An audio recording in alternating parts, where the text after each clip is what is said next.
jauh dari Allah. Sejak kapan dalam persepsi kita miskin itu masalah? Di zaman Nabi miskin itu bukan masalah. Masalah itu fakir, bukan miskin.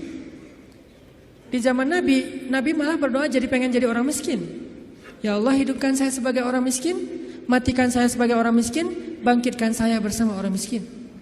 Nabi itu cuma bilang hampir-hampir kefakiran itu menyebabkan orang kufur. Itu teks hadisnya, kadal fakru ayyakuna kufran, bukan miskin jadi kufur. Nggak ada teks kayak gitu. Terjemahan kita yang keliru. Orang miskin itu dekat dengan kekufuran. Nggak ada teks hadis kayak gitu. Yang ada fakir dekat dengan kekufuran. Terus apa bedanya miskin dengan fakir? Miskin itu kurang harta, kalau fakir itu kurang syukur.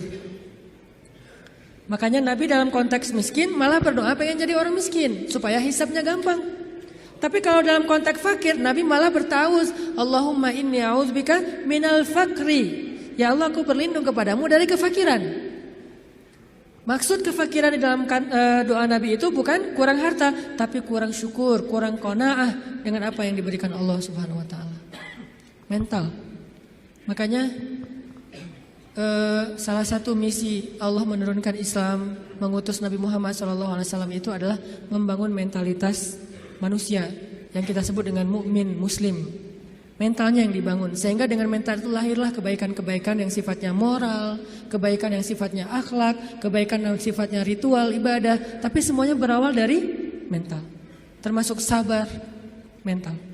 Yang menyebabkan seseorang gak gampang panik, mentalnya. Dan mental itu tergantung keyakinan dia kepada Allah Subhanahu wa taala.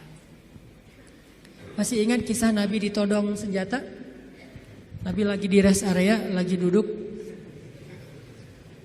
Cuman waktu itu gak ada yang jual tahu Sumedang ya. Lagi duduk nih di rest area, istirahat sebentar lah. Perjalanannya cukup macet, ada kren jatuh di kilometer berapa kemarin teh.